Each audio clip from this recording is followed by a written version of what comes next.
Barrichello, but as ever, John Watson and Allard Cowell here after this morning's session. John, this morning a very interesting session, and I think Thursday's wet session is going to be useless because it's a bright and sunny day. Thank you, Allard, and indeed Thursday a total washout, literally, and also for the teams, because here at Monaco it is a street circuit, and the rain literally washed away anything of a line that may have been developing on that Thursday morning session.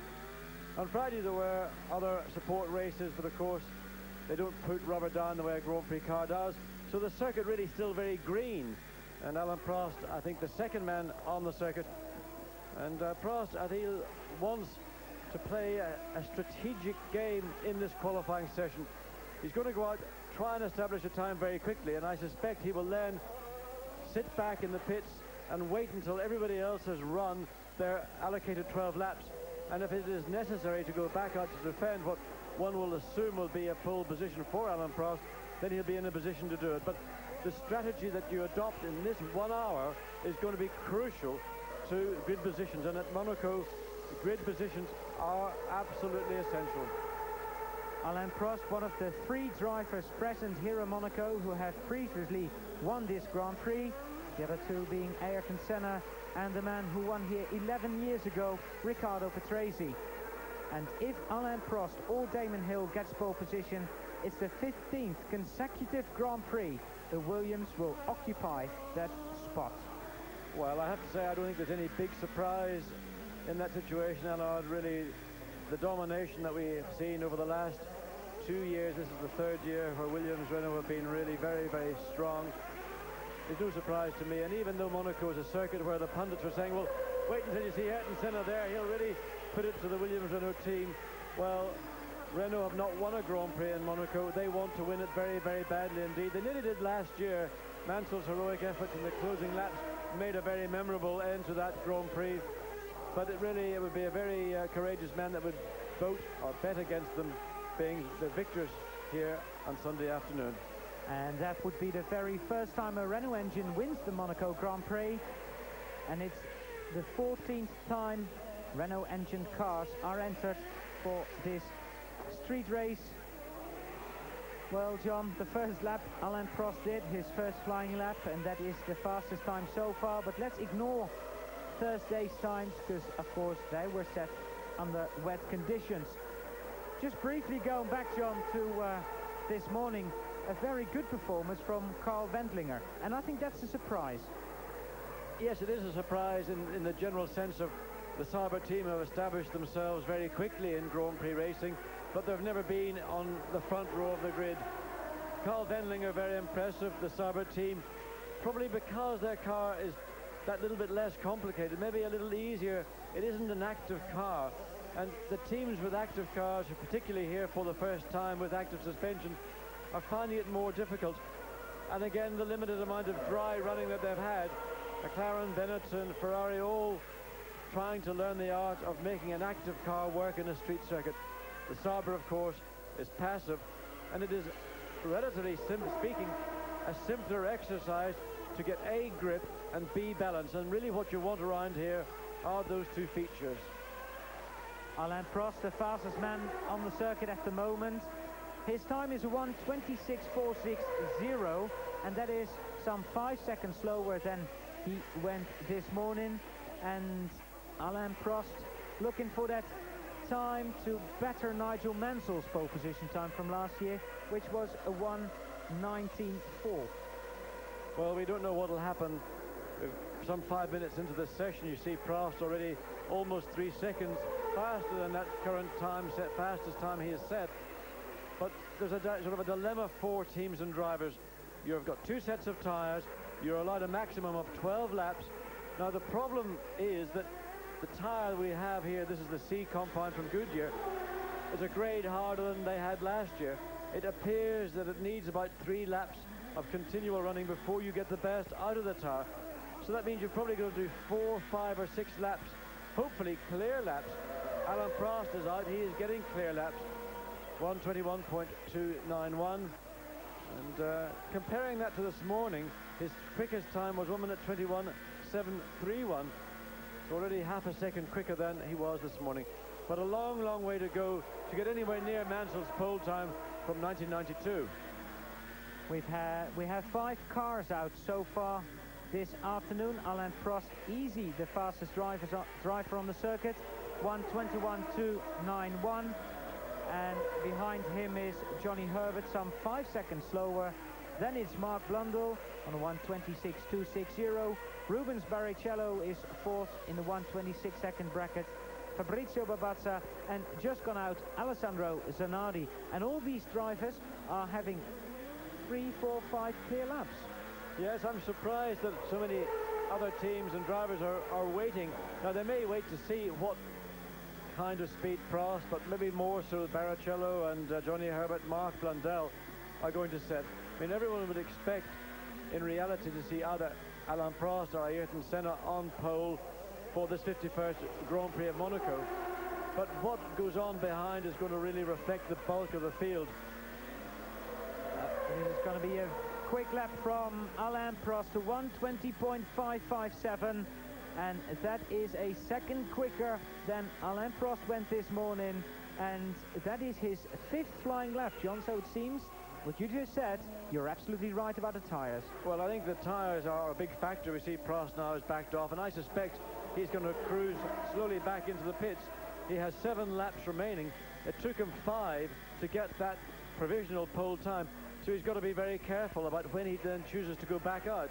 And I think that's the strategy that either Prost or Williams or both are applying. Damon Hill, teammate of Alain Prost, and the man who held that pole position from Thursday's very wet qualifying session, now will benefit from any information and knowledge that Alain Prost will pass over to him. Watching Johnny Herbert coming down Mirabeau into Leurs hairpin. And for the second time, we've got a camera on board the Lotus. Well, this is the section of circuit coming down to Portier. This is that second gear corner that now goes into the tunnel. And there's a very, very fast right-hand curve in that tunnel, taken just about flat out. And the maximum speeds before braking, 173 miles an hour from the Williams, and also very impressively from Ferrari. Well, John, talking about that top speed, while we're still watching Johnny Herbert, who actually qualified 9th here last year with that Lotus 107, and on a 1:22.579, and he is some 3 seconds away from the time he achieved last year.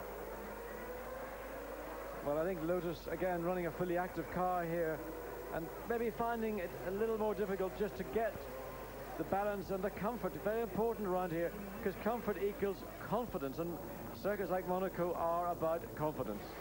While Johnny Herbert gets into the pits, Alain Prost is still the fastest driver, and we here on Eurosport are going to take a short break. We'll be back very soon.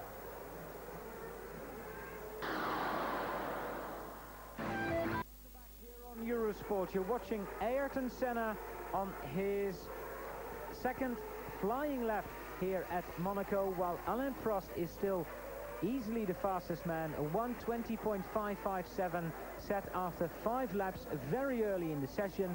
Now in second place is Carl Wendlinger, 4 seconds behind. Then is Rubens Barrichello, Mark Blundell, Eric Thomas, Johnny Herbert and Alessandro Zanardi. Well, Ayrton Senna, John, he's had a shunt on Thursday. He's got his right wrist taped, but he was quick this morning. Well, Ayrton Senna has always been quick around Monte Carlo, and this is meant to be the real grudge Grand Prix. As we said earlier, the pundits reckon that Alain Prost and Ayrton Senna have the best battle of this 1993 season so far around the streets of Monte Carlo, but really, so far this weekend, things have not worked out very well at all for Ayrton Senna, and on Thursday he had that very, very nasty accident coming into Saint-Devoux. Basically what they did is the team had lowered the car down to try and pick up more grip, more downforce, but there's a bump as you come into Saint-Devoux. The car bottomed out very, very heavily indeed, went out of control and ricocheted off the barriers on both sides of the road. Ayrton got a very badly sprained left wrist. He also bit quite badly into his tongue, and that was, I think, more uncomfortable than anything else. But, you know, again, confidence. If you don't have confidence to really nail the throttle around Monte Carlo, you're not going to be quick. And Ayrton Senna's confidence probably not as high as it normally is. or be expected to be at a Grand Prix in Monaco. Riccardo Patrese, half a second off Alain Prost while he goes through the Leurs hairpin. Riccardo Patrese was fourth fastest this morning and faster than teammate Michael Schumacher. Well, Riccardo Patrese, I still feel, is not doing... He hasn't raised his game as other people have been suggesting. I think that in certainly Barcelona we saw Michael Schumacher, I would call him off colour. In the race itself, he came alive. He did a great job in the second part of the race. Riccardo, very experienced around Monte Carlo. He likes the circuit. It's a circuit where it isn't always about speed. He's not liable to end up in pole position, but he knows his way around here, and he's comfortable with this kind of street circuit. Riccardo Patrese, who's backed off because Eric Gomez was right in front of him, while Ayrton Senna moves into second place at the moment. A 1:22.9, 2.4 seconds off Alain Prost's provisional pole position. JJ Lehto's moved into third, and Carl Wendlinger is now in fourth place. And we're riding up a very steep hill with Riccardo Patrese. Well, let's watch Patrese. This morning he was fourth quickest. His time with that lap was 1:22.209. So we can maybe get some gauge as to how fast the circuit is now compared to earlier this morning. And you're watching Patrese coming out of Mirabeau corner, hard on the throttle again out of the lows. Important not to get too far to the left. Now down into this final second gear Portier corner, then third, fourth, fifth, taking sixth before the exit of that tunnel, flat out in sixth gear. And then you're literally out of the tunnel on the brakes. Well, there's Carl Wendlinger just ahead of him. And again, traffic really affecting Patrese. Wendlinger staying over to the left, letting him go through. Well, JJ Lehto, in fact. And Lehto currently third, Wendlinger fourth in the Sauber. Through the very quick left, right, round the swimming pool, now right, left, slower exit to the pool. And now into this final tight left, then right round the Rascasse restaurant. And this is where the traction control that Benetton have got fitted for the first time this year, or first time ever, will help the team. JJ Lehto following with a big slide, and Riccardo Patrese, 1:23.902, moves him into fifth position. And that's quite a long way off the pace that Riccardo had this morning, 22.209, 23.902. Well, in car here. And traffic everywhere. Well, that's just normal here at Monte Carlo, and frustration now. You see, that's Comas probably not being as helpful or as cooperative. And then the two Sauber drivers tripping over themselves in the Mirabeau corner. Well, this is the penalty people have paid for not following Prost's example early in that session. There's a clear track for about 8 minutes, and if there'd been 3 or 4 more cars on the track, they wouldn't have been getting in everybody else's way, and they would have got a time in. Ayrton Senna has gone faster yet again. He's moving closer to Alain Prost, but still 1 second away. But he's on a 1:21.552. So Ayrton Senna moving closer, and that's faster than Ayrton went this morning. McLaren, they said they have a few tweaks left to just to fit the car, and they would expect to have been quicker. But in reality, I think that the time that they lost on that Thursday morning after Senna's shunt really is hurting the team quite a lot, and they're playing catch-up. Michael Andretti, of course, Senna's teammate, new to Monte Carlo, and he's really trying just to learn his way around, and we've been watching all the sessions here in our commentary position, and some of the lines that Michael is taking for certain parts of the circuit are different to those that are more familiar with it, and that again is something he has to adjust and learn too. Watching Riccardo Patrese again, past the casino, down into Mirabeau, past the bump, and then accelerating up to almost 100-mile-an-hour jump on that very short straight into the Leurs hairpin. Coming down through here, sometimes you instinctively want to really push very, very hard, and the result is you get a little bit untidy. So in fact, coming out of Mirabeau and through Luz, it's often quicker to not push very hard, but to be clean in and pick up the throttle early and drive the car out of the corner. The temptation, of course, is the opposite, to brake as late as possible, slide into the corner, scrub speed off, and late on the throttle. That's the wrong way. Past the swimming pool, second gear chicane here, and then 3 corners, third gear. 3 corners to go, and then Riccardo Patrese has done another lap. He was 1 second behind Alain Prost on that second intermediate. Now what's he lost, and how close can Riccardo Patrese get here in Monaco? Well, he's now just 2/10 off what he did this morning. And there we see Philippe Alliot, Gerhard Berger in the Ferrari again. Very, very impressive. And it's probably, I think, the first time in 1993 we've seen Gerhard Berger looking remotely happy with the performance from his Ferrari. And in fact, at one stage we had 2 Austrians heading the unofficial session this morning. And I can't remember a time when we've seen 2 Austrian drivers do that. Alain Prost and Ayrton Senna are still the fastest 2 drivers. Then it's Riccardo Patrese, 39 years of age, and he competed in 245 Grand Prix. Carl Wendlinger is 4th, JJ Leto is in 5th position. Now that is understeer. This is John Alesi, bunches of it coming through the Rascasse. Alesi very quick again this morning, stopped just at the Rascasse, in fact a few moments before the end of that session. And Alesi, thank you Allard for spotting it. He's now 3rd quickest, and this is a confirmation that we saw this morning. It wasn't a freak. Alesi's time 1 minute 22.309, and that's about a 1/10 of a second off what he achieved this morning. And Alesi on his 4th flying lap, so one would expect, well, he stopped, he slowed down, he's decided for some reason to abandon this particular lap. But you'd expect this 4th lap and another 5th to be quicker than that. And looking just as we sit from our commentary booth, Damon Hill is now about to go onto the track for the first time as well. Well, talking about Damon Hill, John, and coming just out of the tunnel, Damon, who had a big spin this morning, coming out of the tunnel where you're traveling very fast in a Formula 1 car. And Damon had a very big spin when the left rear wishbone broke. Well, that was a very spectacular moment. We enjoyed it. Certainly Damon did not, but we enjoyed it from the benefit of the inboard cameras on Damon's car. One's forward facing, the other was rearward facing. And it happened to be on the side of the car where that suspension failure occurred. That was the left rear.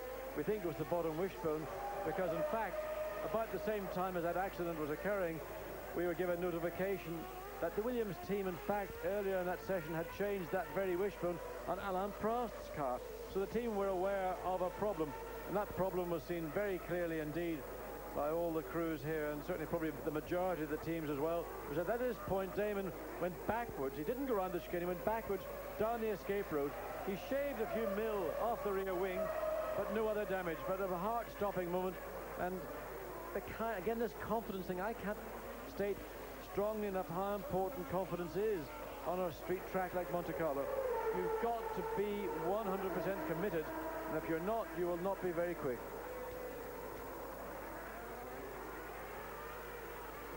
Damon Hill starting his 2nd flying lap.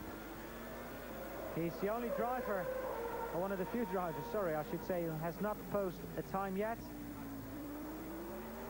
And there we go, up the hill. Incidentally, Damon, the man who did not qualify his Brabham here last year, and that is the shot we were talking about. Yes, and all of a sudden that wheel, that's the left rear wheel, popped up in the air, and the rearward-facing camera suddenly became a forward-facing camera as we went back down the circuit pretty rapidly in reverse gear, certainly well over 100 miles an hour going backwards. Martin Brundle just going into the pits, and now we are back with Damon. So this, an interesting view. You can see how much movement there is, and that's the advantage that an active car has on a street track. They're able to run the car at the low speed, the low end of the speed scale, very soft indeed. But as the car picks up speed and goes through the quicker parts of the circuit, it then gets stiffer, and that is what active suspension does. It basically enables you to have just a totally variable spring rate, and at the same time maintain the desired ride height. John Lazy moves into third place on a 1:21.948, and that's nearly 2 seconds faster than he did this morning. And there we see the rest of the top 16 with the Ford-engine cars of Herbert, Fittipaldi and Zanardi in 14th, 15th and 16th place. Damon Hill finishing off another lap. He's now 11th on a 1:24.660. Well, it was a big test today for Damon. He was outstanding on Thursday. He looked totally at ease, again confident. He used the car in a much more productive way than his teammate Alain Prost did. In the rain, Prost was tentative. He was typically neat, tidy. But Damon let the thing flow all the way down through Mirabeau into the Louvre's Hotel and out of it onto the seafront at Poitiers. The whole car was working, and it was a great sight to see.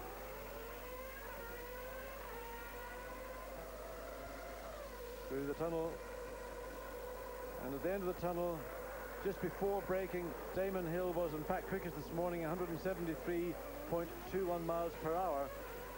Teammate Prost 1 mile an hour slower than him. And then we had Carl Bendinger in a Sauber, Berger in the Ferrari, Alesi in the Ferrari, and Michael Andretti rounding out the top 6 of the fastest pod of the Monaco circuit. Damon Hill entering Rascasse, right, and then that right-hander onto the circuit, and this is going to be a fast lap. It's not going to be fast enough to dispose Alain Prost of pole position, but he moves himself into the top 5. And Gerhard Berger, who had been 6th in his Ferrari, suddenly is back down to 7th. And that's what we're going to see, I think, virtually every lap. This is going to be, I hope, the most exciting qualification session we have watched so far this year. All the ingredients are there to make it so. There'll be some winners, there'll be some losers, and the traffic, which we're not seeing a great... Look at that! At that intermediate point, Damon Hill has got a glimpse of provisional pole. Through Poitiers cleanly. Important to get a lot of traction and then get through that tunnel. And he's lost nearly half a second there. And also traffic, he had to pull a little bit too far to the left to get cleanly into the chicane. But somewhere interesting, I don't know why he lost time. It only can be going through the tunnel. If he had a momentary lift or he wasn't quite comfortable with the position of the car as he entered that long, flat-out right-hand corner, well, he lost certainly 0.4 of a second in a very short space of track. Can he have picked it back up again?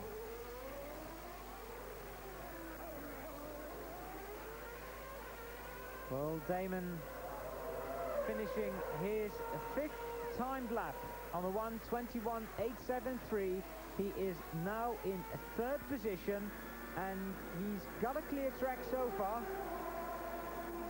Gerhard Berger, who had been 7th, is now 6th, and he's just gone back to 7th because Michael Schumacher, who we haven't seen yet but is on the circuit, he is now in 5th place. 1 minute 22.301 for Schumacher, and that's 0.2 quicker than he achieved this morning.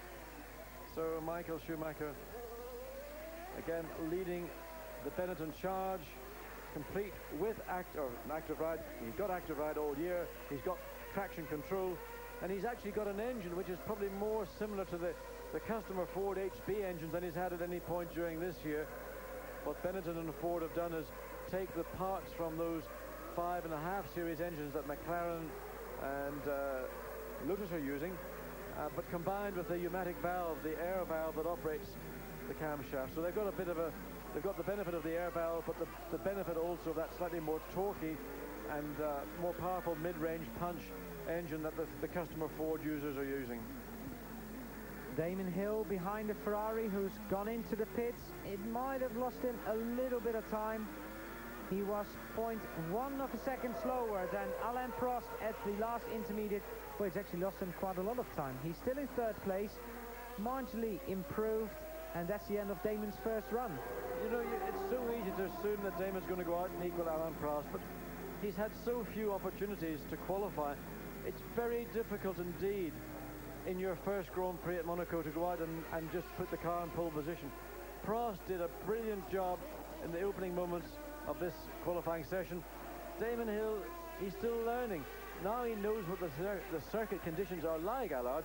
He can go in, put a second set of tyres on, wait till near the end of the session, and you never know, he might just get that one clear moment. It may all gel together, and Michael Schumacher, I know you're trying to get in to say, but Michael Schumacher now on the front row of the grid alongside Alain Prost, but it's going to change again. I'm sure Schumacher will have to defend that front row position very hard indeed before the remaining 30 minutes of this session are over. Schumacher diving inside. Damon Hill, who is on his way back to the pits, and Schumacher on his 5th time lap. So most of the top runners have done 6 or 7 laps so far. Prost, Schumacher, Senna, Hill, Alesi, and then Riccardo Patrese. That is the top 6.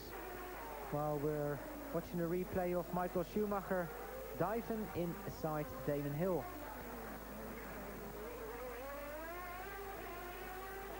Well, Damon, who did not qualify here last year.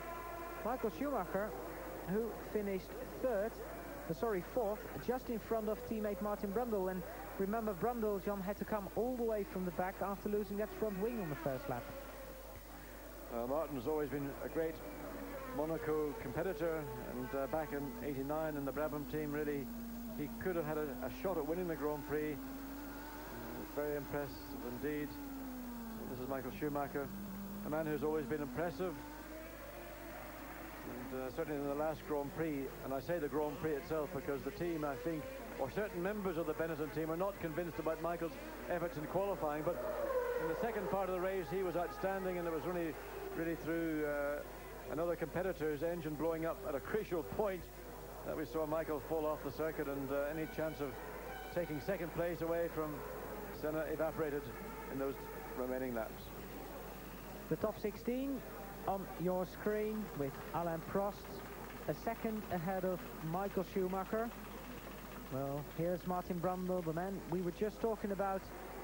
He is not in the top 10 at the moment, waiting to go out and try and put his DJ as far ahead on the grid as possible. We'll be back very shortly from Monaco.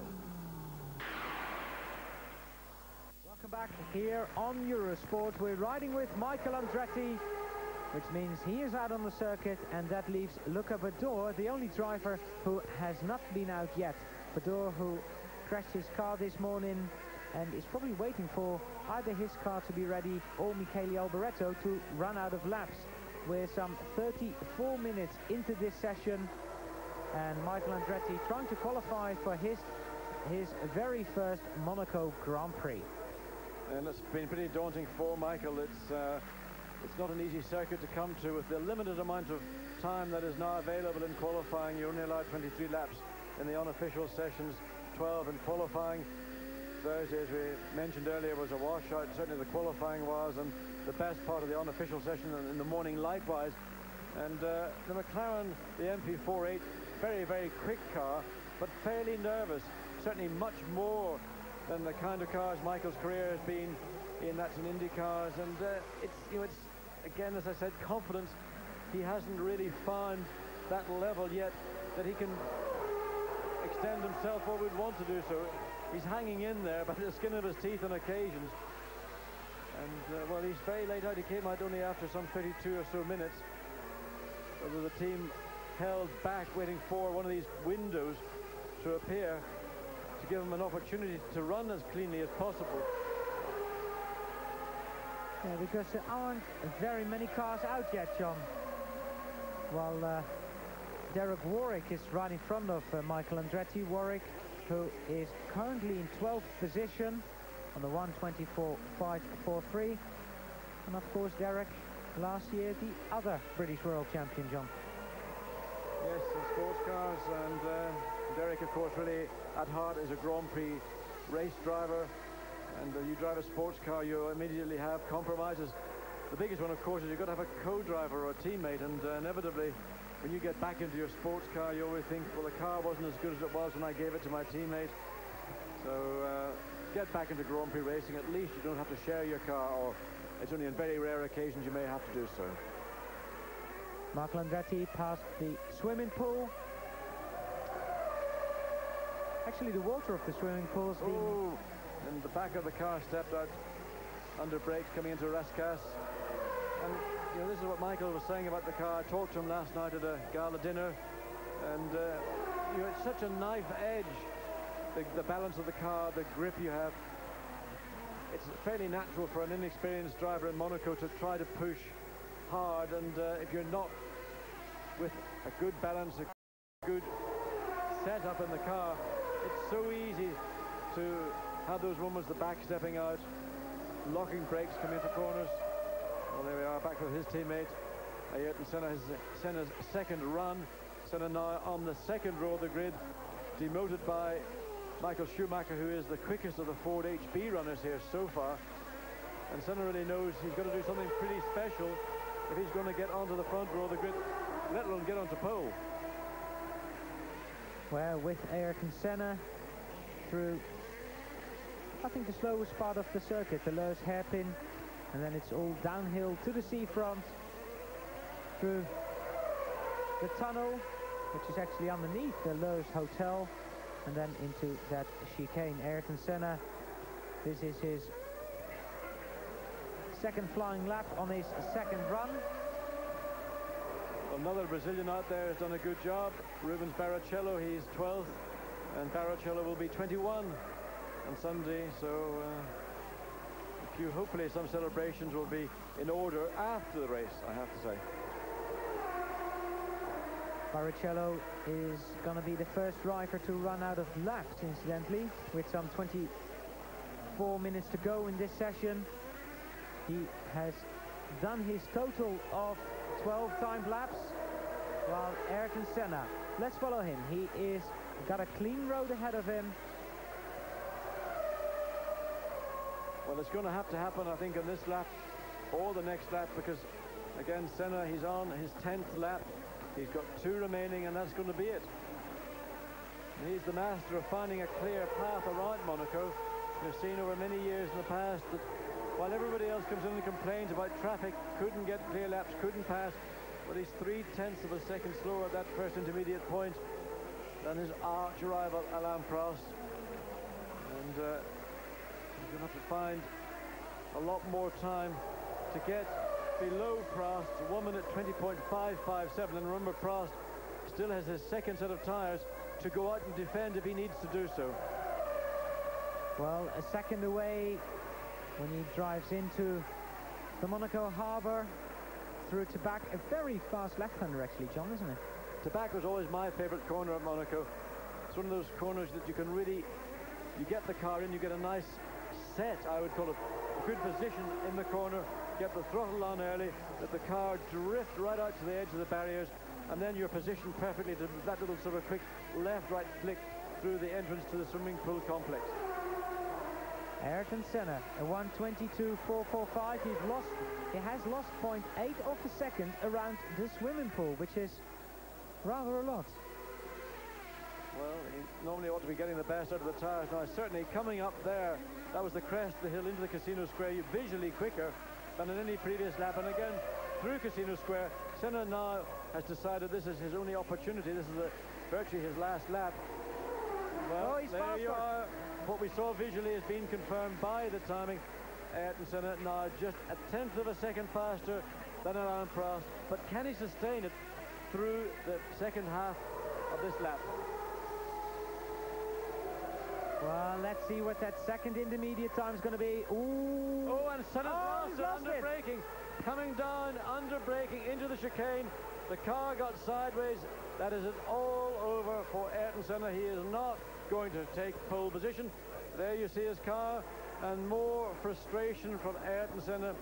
We don't know what that problem was. If we have a little bit of luck, there may have been an in-car camera operating. We saw Senna this morning at Saint-Devoux, the corner where he had that big shunt on Thursday. Let's see it again. Under braking, the back end of the car gets away. Now I wonder, was that a mechanical problem? Was that something to do with the suspension? We saw that happen on Thursday, a big shunt. We saw him this morning also misjudge, or whatever it was, into Saint-Devoux. Senna was charging absolutely flat out. I suspect probably he took a gamble. He probably tried to brake a little later than he'd done formerly or previously, and that was the result. His qualifying for Monaco Grand Prix 1993 is over, and one of the marshals carrying part of the front wing end plate away. Sheer frustration. There you see the broken part of that front wing, and that's all over Ayrton for this Saturday. Well, Johnny got it sideways. I wonder whether he just maybe, I mean, he was very close to the Armco when he got into sight. Maybe he was just a little too close, who knows? I would say that he was just fractionally, you're talking about milliseconds, too late on the brakes, and when he got on them hard. He may have had a little attitude in the car as he exited the tunnel anyway, and the combination of those elements, and if he was slightly wide, he might have picked up a bit of dirt on the tire. It is such a fine line between being in control and being out, as we've seen just graphically a moment ago. That's Monte Carlo. It's a lottery. That's why I think drivers love the place.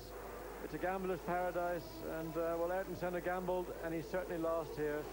His second set of tyres, he was en route certainly to be on the front row of the grid, and he might have nicked pole position away for Alain Prost. Now really, Prost not under threat from anyone. He'll probably go out and do another lap or another couple of laps, but in reality his pole position is secure, and if you like, the pattern for the race on Sunday is also now, I would say, quite secure.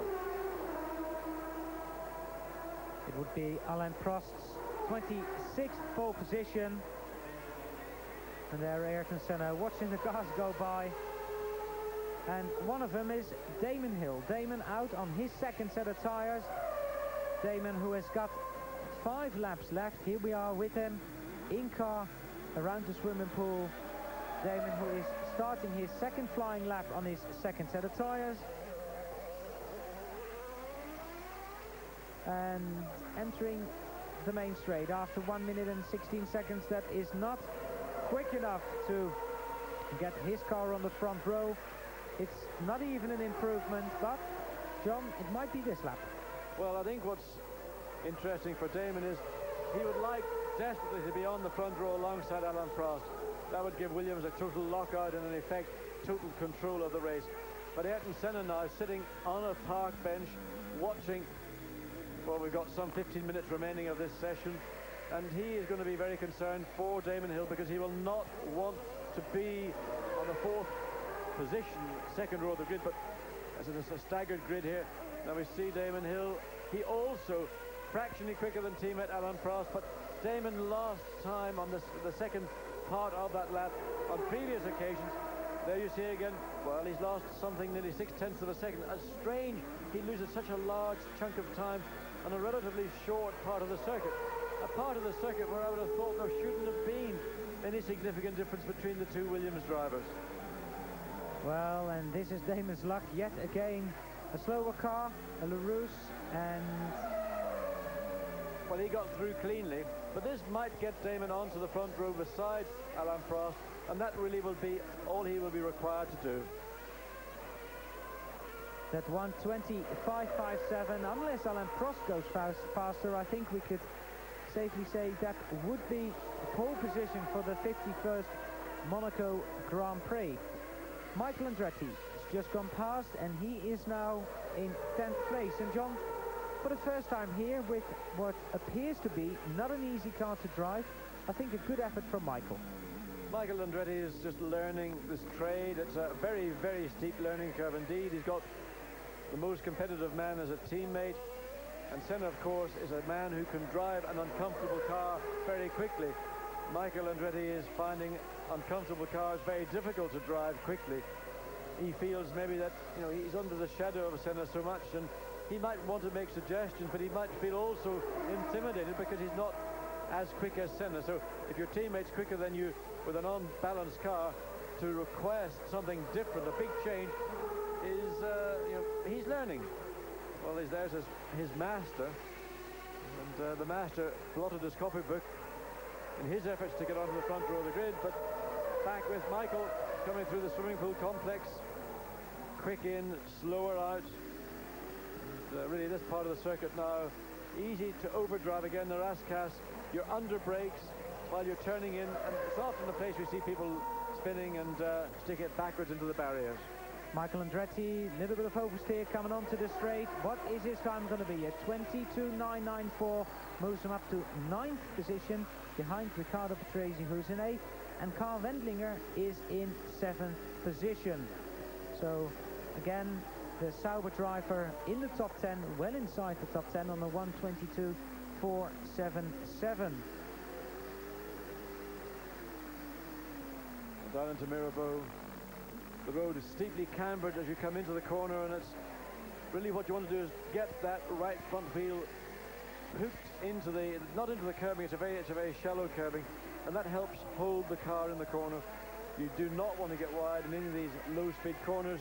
Off the line here, it is very, very slippery indeed, and that's one of the problems of Monaco. There is the line, and then there's nothing else. Alain Prost still the fastest man. Michael Schumacher is equaling his best qualifying results so far. Last time he was on the front row was in Spain last year, John. Well, Michael Schumacher's only completed 5 laps. He's got a second set of tyres, and I suspect we'll see him go out and make an effort to put his Benetton Ford on that pole position.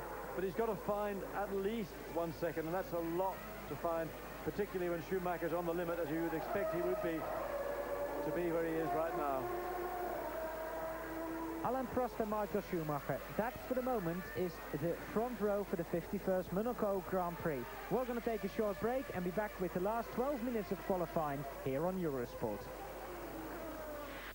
Welcome back here on Eurosport, and Alain Prost is still the fastest man. Here we see the top 8 on our screen. Schumacher second, the second behind. Ayrton Senna in 3rd, Damon Hill in 4th. John, we just saw a minute ago Michael Andretti go off at exactly the same place where Ayrton Senna went off, and basically it was an identical spin. Yes, we saw, we've had the benefit of the in-car pictures and different camera angles of the same incident, and looking at what happened to Michael Andretti, I think I can now understand a lot more what happened to Ayrton Senna. And there is a bump, there's a nasty little bump on Jean Alesi. Oh dear me, that was close. The guy is committed, believe me, this is 100% commitment from Alesi. But just going back to Senna and Michael Andretti, there is a nasty bump as you come into the braking zone at that chicane, and I think that that is catching up the McLaren chassis, the active ride on that chassis. Now watch again Alesi. This is a heart-stopping moment. Jean is desperately close to that barrier, but he's made it all the way now down to the Lewis Hotel. He's halfway around a lap. He's on his 9th lap. He's still got 3 remaining. He's presently on the 3rd row in 5th place. The man ahead of him, Damon Hill, is only 1/10 of a second faster, and this is Alesi's effort to try and put himself onto the 2nd row of the grid. Well, only 0.8 of a second away from Alain Prost at that point in time, John. And that could be a front row. Oh, Alesi, this is real stuff. No wonder the fan, look, he was, I can't say, a millimetre away from that concrete wall. I mean, we think Ayrton Senna's committed around here. Look at Alesi's hands. Look at his head. This is into the Rascasse. Hard right-hand lock. A little bit of left hand coming out. Traction control working maximum. But can Alesi really throw a wild card into the Grand Prix grid here at Monaco? 1:22.071. Well, that's slower than his fastest lap so far, John. Alesi already done a 1:21.948, but it looked a front row position, didn't it? It certainly did. I mean, that was a major effort from Alesi. And in fact, it was so exciting, it also led to him losing quite a lot of time in the second part of that circuit. And in fact, he was unable to improve on his current 5th quickest time. But he's still got another 2 laps to go. He can afford to cruise around on this lap, and then, depending on how much use he made of his tyres, well, we'll have to wait and see.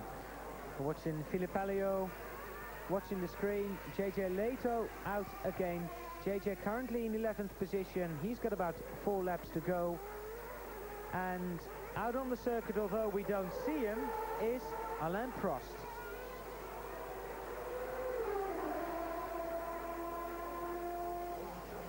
JJ Leto incidentally with yet another helmet design, John. I wish he'd make up his mind, because every time we see him now, there's something different about his crash hat or the paint scheme on it, and it's going from bad to worse in my mind. JJ loves it, but he's finished. Whoop, quick through there. Good exit out of Sandoval. He got the balance of the car right, he got the throttle. Everything worked. That was a good example of how to get through Sandoval quickly and efficiently into Casino Square. Important coming into Casino Square to keep the car on the left-hand side, because it is on the exit that you want to maximize your speed all the way down into Mirabeau. Remember, braking downhill into Mirabeau, not overbrake, not brake too late. And JJ, his time to beat 1:23.715. That's his 11th place time. Teammate Carl Wendlinger, 1:22.477. There we see the difference, 1.2 seconds slower than Alain Prost at that second intermediate stage. And now it's just this final third of the circuit. And I suspect JJ is going to find himself into the top 10 pretty comfortably. Well, Johnny, he's lost 0.8 of a second. Oh, JJ's in the wall! He clipped the wall. Sorry, Alan, he clipped the right rear, left rear. Too quick. He couldn't keep the car. As he went through the left part, he had to give it a more mighty tug on the wheel. The car back end stepped out, smacked into the Aramco barrier. The people in those grandstands probably had their heart in their mouth. There we see it. And that's, of course, in car with Riccardo Patrese. And all JJ's efforts ended up kissing that barrier. And well, there you see that multicolored helmet he has. And that's Monte Carlo. Well, the car being craned away, and that's it, in replay, John. Yep, very quick. He may well have kissed the wall on the inside. His position was wrong. He was too wide, too early on the exit of the right-hand part. Bits of bodywork, and probably that's a lump of magnesium from the wheel.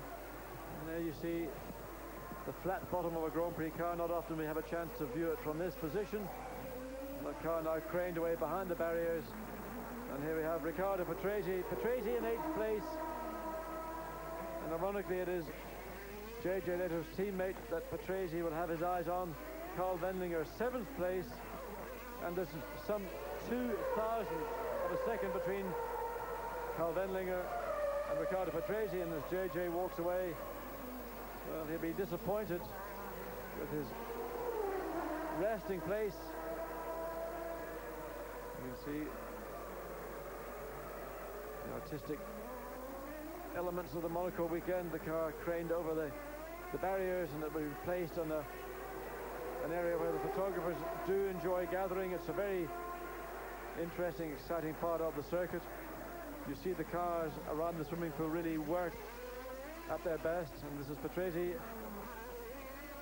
Can he improve? John, looking at that Benetton, it's running one of those rear wings we saw this year for the first time in South Africa with footwork. And then a lot of people said, oh yeah, well, it doesn't really work that well. But most Grand Prix cars got it. Even the Williams has it. I think when an engineer would say that doesn't work that well, what he means is it's an inefficient way of getting downforce. And on most circuits, you're looking for a combination of downforce and speed. At Monaco, top speed is virtually unimportant. What is important is to get grip, particularly at the back of a car. So if it is inefficient, if it gives you a little more feel, a little more bite, then they'll use it. Well, Jean Alesi, for some reason, having one hand off the wheel.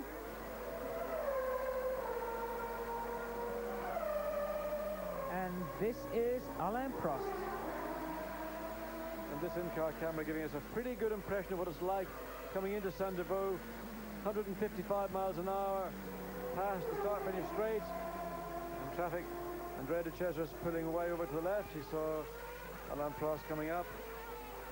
But Prost is on his 11th lap. So he's really got this one and one more before his day's work will be finished. And over-braking, he went in too deep. And I think Prost, well, he's deciding that this lap is not going to help him at all. And Riccardo Patrese has, in fact, improved. He's now up to the 3rd row in 6th place alongside Alesi. So it's an interesting grid. Alesi in the pits. Well, Michael Schumacher has improved. He is now on a 1:21.190, so that's only 0.6 of a second away from pole position. I don't think he'll get it, but he's getting pretty close to Alain Prost. Ayrton Senna is still in third, Damon Hill is still in fourth, and Jean Alesi in fifth position, alongside Riccardo Patrese. Well, the only men with laps remaining are Alain Prost and Michael Schumacher, and Alain really just going through, I think, the motions now. And it would be very nice for him to eclipse Mansell's pole from 1992, and we've been hearing that Nigel has been expressing more views about Formula One and Alain Prost in particular yesterday when he was at Indianapolis.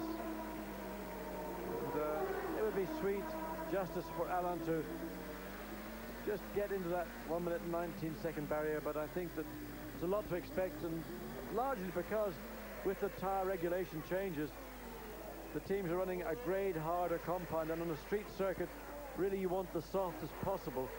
But this Goodyear decided that they feel that the C compound is the best compromise for the race itself, and that is really what they're focusing upon. Well, we're watching a man who's trying to get, or who is the fastest driver actually. Luca Badoer is out on the circuit with 45 seconds to go, but I think that is going to be the end for the young Italian here in Monaco. He damaged his car this morning after the casino, and that's it. You can't afford to do that here. It's Badoer's first time in a Grand Prix car. It is easy to overdrive, it's easy to push too hard, too quickly. And he lost the bulk of this morning session, and the consequence is he was late out. 20.6, well, that's just a tenth of a second off his, well, less than a tenth, you see. 43 thousandths off what he achieved. And this is now Alain Prost's last lap. Well, he seems to have backed off, John. So that's it. Alain Prost on pole position here in Monaco. His 26th pole position.